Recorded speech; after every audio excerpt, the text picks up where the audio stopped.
All right, now, Jeff, I'm getting really high tech with some of this. Now watch this as my new intro to this new brand. I just hope the audio is working.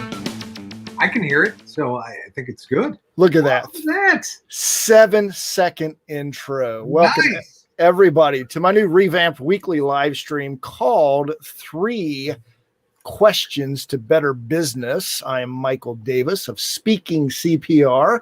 And for my first revamped session, I wanted to bring a friend of mine in.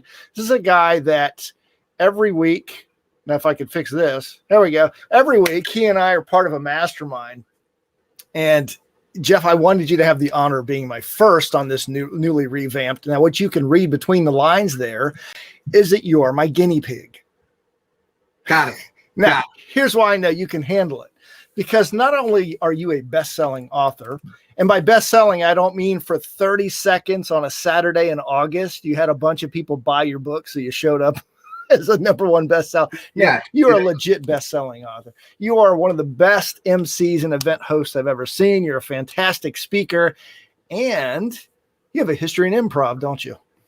I do. As a matter of fact, I came up through the Second City and was an actor, performer there, as well as a director, writer, creative director, and got to work with a bunch of great people like Steve Carell, Stephen Colbert, Tina Fey, Amy Poehler. You name it, I've pretty much worked with them. Rachel Dratch, Tom Purcell, who's now the executive producer on the Stephen Colbert Show. So I got a great chance to work with a lot of great people. Yeah, and that ultimately led you to the world that you're in now, because you're not writing books about improv. What's your expertise today? Well, I am, and but it's beyond just improvisation. It's how to apply the tenets of improvisation to your work life, how to be creative, how to communicate better, how to create a better culture in where you work. And all of those elements are taught in improvisation, which enables people to walk up on stage, ask for a suggestion from the audience, have no lines of dialogue planned, and improvise a scene that has characters, it has a location, it has a set, it can take you to multiple locations. People can enter, people can leave. So it's really a very fully rounded little play that you create completely out of thin air based on a suggestion you didn't know was coming. Yeah, and that's obviously useful in the corporate world and as far as creativity. And you mentioned culture, and that's really why I asked you to come on today, because you have a unique view on culture. So if you're ready, let's dive into our 3 questions. And by the way, we do have one fan out there. His name is Ray Engen. He says, what a great duo. The dynamic duo, really. Dynamic, yeah, really. And Ray is part of our mastermind, so we paid him the big bucks to write that in the chat box. All right, here's our first question. How does culture contribute to a company's success? I don't know. Pass. Next question. All right, that's improv at its finest. Thank you for playing, Jeff. On to the next question. So there's so many ways that you can look at this question in terms of, look, the culture of a company is a proven statistic in how much it impacts the bottom line profitability of a company.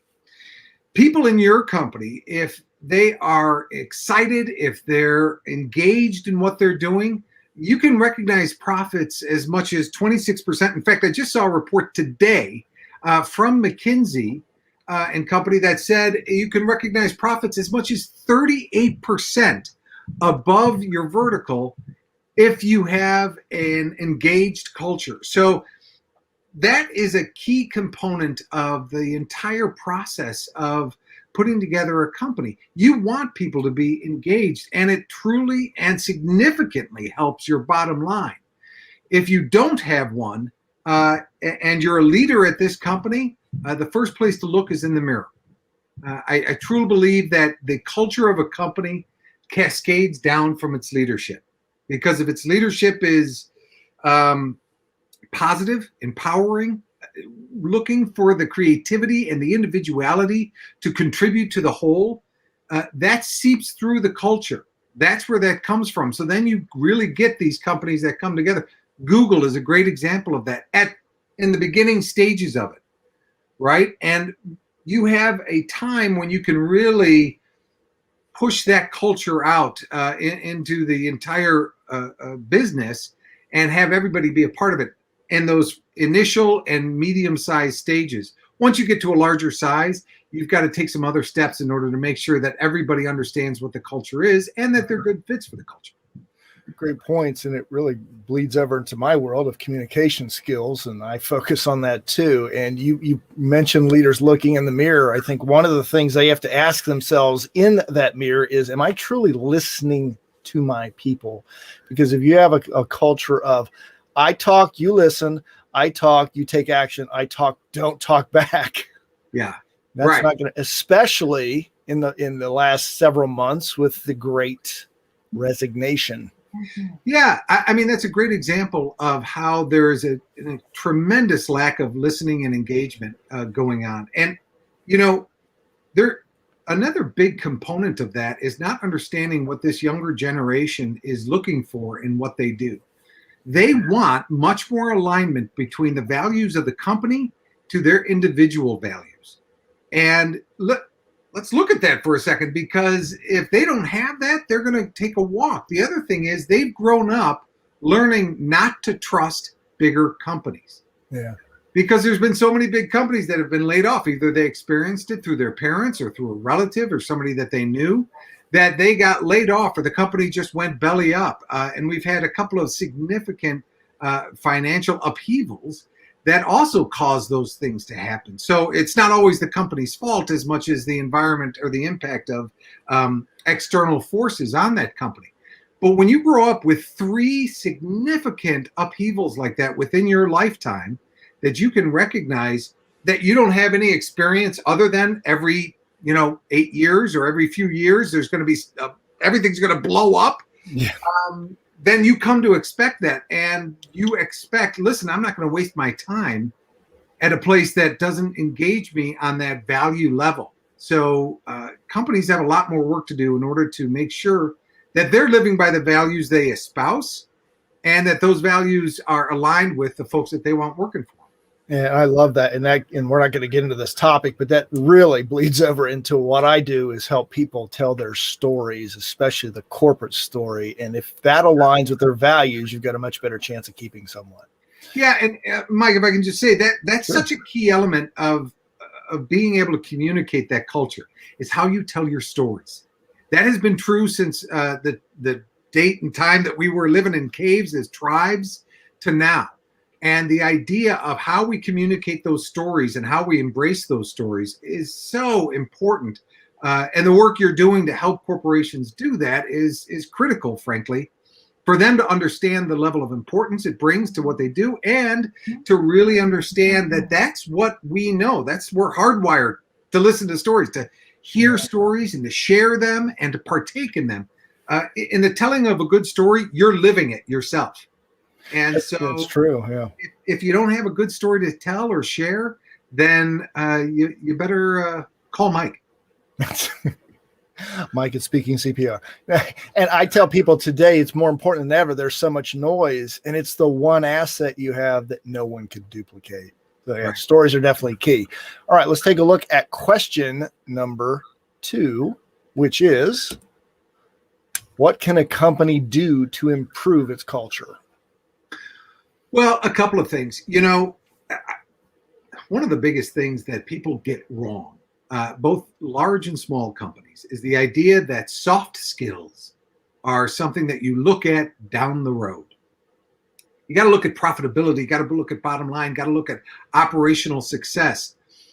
The reality is you are dependent upon the ability to communicate and those soft skills.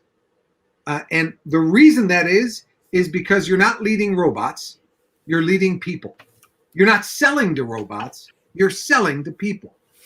So the entire business is based on people skills, human skills. Now, for some reason, they got labeled soft skills, and I'm really not sure why, because frankly, if you don't have human skills, you're not going to be in business very long.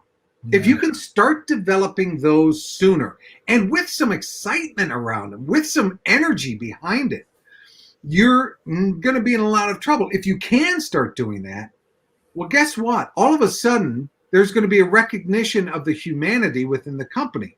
And that, in turn, is going to be shared outside, externally to the company as well. So all of those things we talked about, listening better, truly listening, communicating better, making sure that you're understood and that you're giving space for other people to be understood. Giving ideas value without necessarily feeling like you're trapped. If I say yes or acknowledge this idea, then I've got to use it. We use a term in improvisation called yes and. Right. And people think that the yes stands for acceptance. I have to do it if I say yes to it. That's not what the yes means. The yes is an acknowledgement that that person had an idea and they offered it to you. I tell people this all the time. Look, all you have to do is say no to one idea and you'll stop getting them. Yeah. You know, you want to put a plug in that hole? Go ahead, just say no. And say it real mean, like, oh, that's a dumb idea. Jeff, that makes me think, and that's the first time I've heard that perspective because I've had some improv training. You're not only acknowledging the idea, you're acknowledging that I heard you, and I heard you so well that I'm going to add to your idea. Now, we may shoot it down eventually, but it's not going to be because that's a dumb idea. Well, and that's the whole concept right there, is that yes and is the acknowledgement, and then I'm going to build on it to something that maybe we both can agree on, or to something that maybe both of us putting our ideas together can, make come true. But the reality is nothing happens in a vacuum. And if you're leading in a vacuum, then I would take a good look behind you, because you want to make sure anybody is following you. And I have sincere doubts that they are. Yeah, that makes me think too about a book that David Newman, our coach, recently recommended by Randy Gage called Mad Genius. And I downloaded it, been listening to it. And Randy says in every organization, every group, you need those mad geniuses on the fringe who have come up with the new ideas. And outside of that fringe, you need the really mad geniuses who the mad geniuses look at and say, wow, they're crazy, right? Because that's where the ideas come from. Because he said the world in 5 or 10 years from now, that we haven't even thought up what the world's going to look like. Oh, that's one of the constant statistics of the last 10, 15 years is the jobs that we're going to be looking for in 10 years don't exist yet. Yeah. Those positions, those roles, they don't exist yet. And we could say it right now of what do they call the folks who are backtracking from the pandemic, right? That isolate who got sick first, and they backtrack and see where they got it from. That role didn't exist, right, on such a huge scale. So you never would have thought that would have been a job that somebody could apply for and get in this day and age. The contact tracers. That's it. Yeah. Contact tracers. I would say I would push back on the Randy thing just slightly in saying that. Ray just threw up their contact tracers. Thanks, buddy. The one thing I would throw back is on Randy is that the mad genius concept is great. And it's great to have those people who are so steeped in their thinking that they are able to really take these big leaps in thought around certain areas. But the reality is everybody is creative. Everybody was a kid. Everybody remembers how to play. They remember how to be imaginative. We just tamp that down. And what a culture wants to do, needs to do, is to create the environment in which we can let that loose. We can share that creativity and that investment in those ideas so that I can feel not only engaged, but invested in the company itself and where it's going to go. My idea might not be the one we pursue and we bring to a phase 1, phase 2, phase 3 trial, but I feel as if I've participated in that, and the best idea is the one that we're pursuing.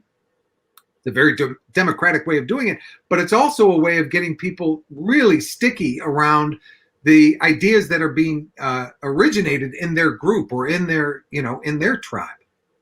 Yeah, and what that makes me think of too, what you said earlier about leaders looking in the mirror. I think it all starts with listening.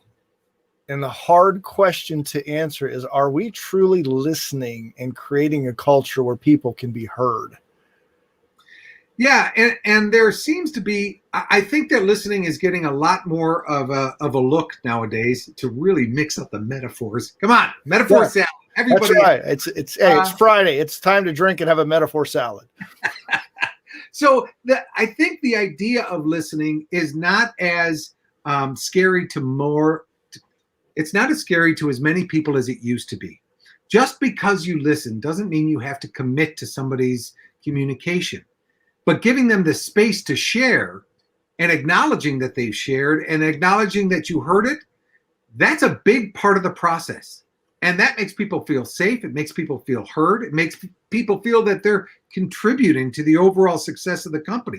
That's what we're talking about when we're talking about in that first question, that idea of, I want to be engaged here. I want to align those values. Well, if I'm feeling heard and I'm feeling valued, yeah, I feel like I have a place here, and my place, the role that I play, is important. So it's hard to compete with that. People will maintain, there's a Gallup poll that states people will maintain that role even if they're offered a role for more money somewhere else, because if they're feeling valued, if they feel like their values align with the company's, they don't need to go somewhere else. They're getting fulfillment from where they are. And guess what? It's a soft skill. Yeah, and doesn't that go back to the whole listening, where we listen, we say we're listening, but ultimately a lot of companies, they're still throwing money at people, thinking that'll solve the problem, but they're not listening to them saying, hey, I want to feel valued. I want to be heard. I want to have a voice in this company. Right. There's a whole thing about if somebody is, if you're working for a company and you get an offer from somewhere else and then you get a counter offer from your company, don't ever take it. Right? Have you ever heard that? Yeah, I have. Actually, I have. Yeah, just right. Forget it. It's too late.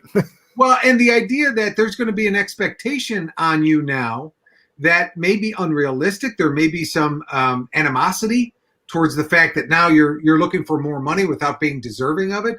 So it's that idea of listening in the first place. You can undercut all of that ambiguity and be extremely transparent and be really in the moment right now. Yeah, and this whole concept of listening has become such a critical part of what I do. And people say, what are you talking about? You're teaching people how to speak. Yeah, well, a part of speaking, when I'm getting into the kind of the details of the speech, is to make sure that speakers are not using words that are either inter-industry jargon or intercompany, or they make the assumption, well, I say this, then you should know it. It's the curse of knowledge. And I think that applies to listening too. Well, you said something, Jeff, so I'm going to put my spin on it. So I know what you meant.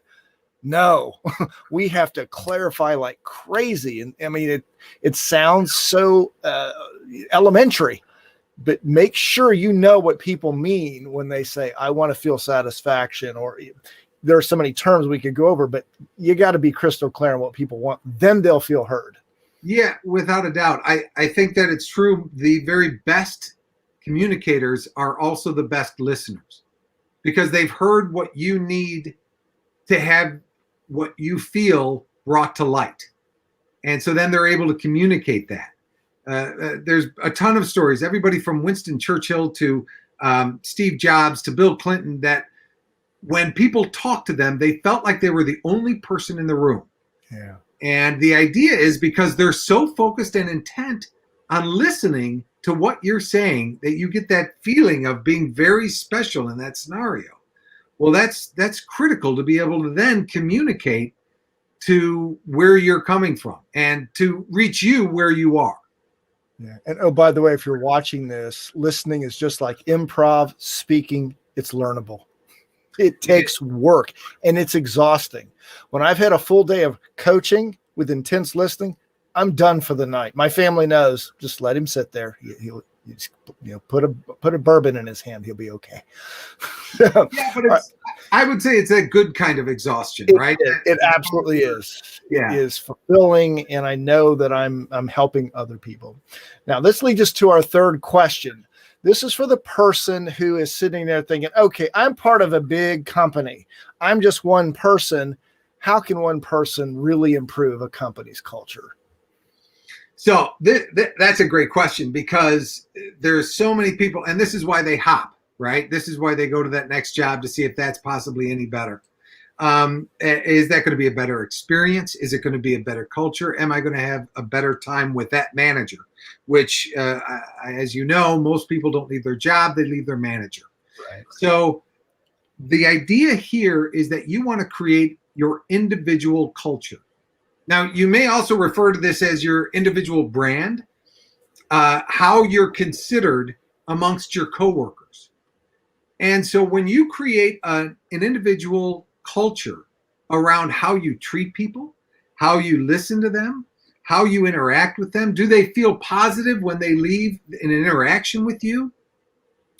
That's the whole idea that you want to create. Once you start spreading that individually, what you'll see is that you'll start building up a group of people who enjoy that, who think, yeah, I want to interact more with that person. I want to get more advice from that person. I want to make sure that that person succeeds because, frankly, they're looking out for me. They want me to succeed, and I want to help people who want to help me. Yeah. So now you're starting to build this group around you who are, insulating you from what may be I don't want to say a bad company culture, but maybe just a unengaged company culture, right? Right.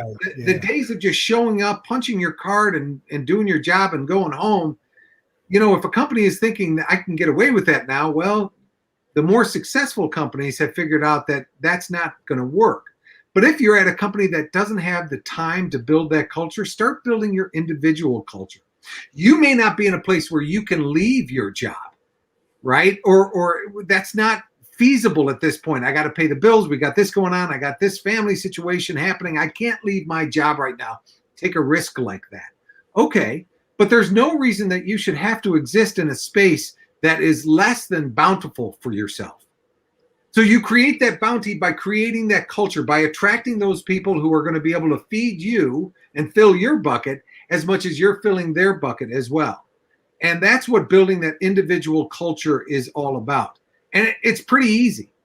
And I look at it through the lens of improvisation. If you yes and other people, if you've got their back and you listen, those three things right there will take you further in your work relationships and your family relationships as well than virtually anything else you can do, because you're adding value, you're acknowledging value, and you really are contributing to the other person's value. And that's a huge, huge way to create a culture around yourself and to benefit from it. It is. And you mentioned family, and while you were that last point you made, which I thought was terrific. While I was blabbering on. Was that what you were going to say, Mike, when I was just blathering? No, I was getting no. I'd never say that about you. No, I was looking for the word.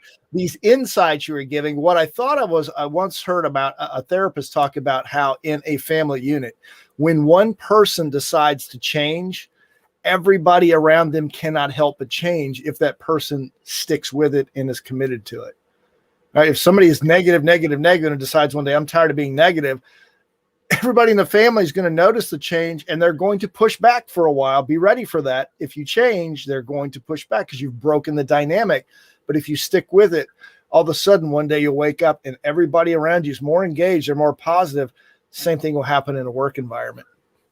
Yeah, I was just going to mention that same point, is that as soon as you change, be ready for a little bit of pushback, because people don't like to change, which is weird because we're the best animal on the planet at change. Yeah. We do very well with it. It's just that once we get into a rut, we don't want to leave it. But the reality is you can't grow in a rut. You have to get out of that in order to seek growth. Just real quickly, in my best-selling book. Go ahead and share that. Available on Amazon.com or dealers near you. I talk about the idea of play, and I use that as an acronym. And I think there's really 4 elements to creating your culture, right? You got to bring your passion. That's what gives you your energy, and that's what will energize what you want to do. You got to listen. You have to listen to those around you, and you have to be able to accept their ideas and really allow for their ideas to have an impact on you. But that only happens if you start with listening. You have to be able to adapt. when you are able to adapt, and again, we're the best ones on the planet at this. I don't know why change makes people, I don't know. I'm uncomfortable with the unknown.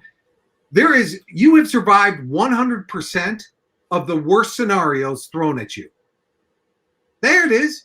You've already survived everything you need to survive the next thing that you need to survive. So even in worst case scenario, you're going to be able to adapt and make it work. And then finally, yes, and really acknowledging and building. So when you just think of that acronym PLAY, it puts you in a place of you're kind of ready for anything, right? You feel good about it, you're energized about it, and it's a great mindset to approach whatever it is that you need to approach. I love that, Jeff. And please hold your book back up. Right. Yeah. Notice it's not the work maker mindset. Yeah, there we go. Actually created a positive spin on what people say, oh, that's work. And I agree with you 100%. We've been changing since really conception, right? We've grown and we got thrown into this new environment, which was traumatic, and we survived that. And if you're listening to this right now, you're a survivor 100% of the time, like Jeff said. But there's something about being stuck in our comfort zone. And I think that's a big issue with change today, that the world changing, there's no such thing as not changing anymore. Whereas 100 years ago, it was more incremental. And let me just point that out. So as individuals, we're afraid of change. Companies are afraid of change, right? Because it's made up of individuals. So that fear bubbles up. And so there's some great resources that are out there about how a company can go about transforming its culture. But it's not easy. It can be very fun. And it definitely has benefits on the other side. Just pretty much like anything that you attempt to do in order to make yourself better. Yeah. So, hey, Jeff, every week I get insights from you. You've helped me grow my business and make some changes in my life. And I could talk to you for hours, but I'm not going to because it's Friday. Right. Right. And you're busy too. Metaphor salad to be had. So the metaphor salad is that. Now, I'm going to put in the chat box, and also I think I have it on my screen here. This is how we can take a deeper dive with you. Well, that's me. I'm not ready to show me yet. How can we get in touch with you? I'm going to put your website. There it is, jeffrogersunlimited.com. And they can go to Amazon to get your book, right? Absolutely. Playmaker Mindset. Is it Playmaker or Playmakers? The Playmaker Mindset. It is Playmaker. It is singular, not plural, but it is a terrific book. I have it. We're all individuals. That's right. We're all individuals, part of the collective. Any other thing you want to tell us before we take off? And I'm going to, real quick, I am going to share. If anybody wants to work on their storytelling, I'll put a link to my, what's called InPhone. This is my virtual business card. You can go here and get downloads. You can schedule an appointment if you want to talk to me about your presentation skills. But Jeff, you get the final say-so here. Oh, the final word. I was actually going to do a little pitch for you that if you need any help with storytelling, talk to Mike. But I'll tell you what, if you are interested in either increasing your individual culture, you can reach out to me and I can direct you towards a great school of improv called the Players Workshop, playersworkshoponline.com. And you can start individually and start bringing that to work. But if you think your company is ready for it, give me a call. Let's work together and bring about some change that'll benefit you, the company, and hopefully the world. And then you can reach me at Jeff Rogers Unlimited. There it is. And if you want to reach me, go to infone.co. Speaking CPR, because as Jeff has just proven, everybody has a story. And that story needs to be, and every company has a story. And if it's properly structured, you can tell it, get it out there. It can make a huge impact on the world. Jeff, my friend, I'm going to see you tomorrow. But if you're watching this right now, enjoy your weekend. Enjoy. Thanks, everybody. Thanks, Mike. Thanks for having me. Great to have you, Jeff. Thanks for being here with me. All right, my friend. Talk soon. All right. See ya.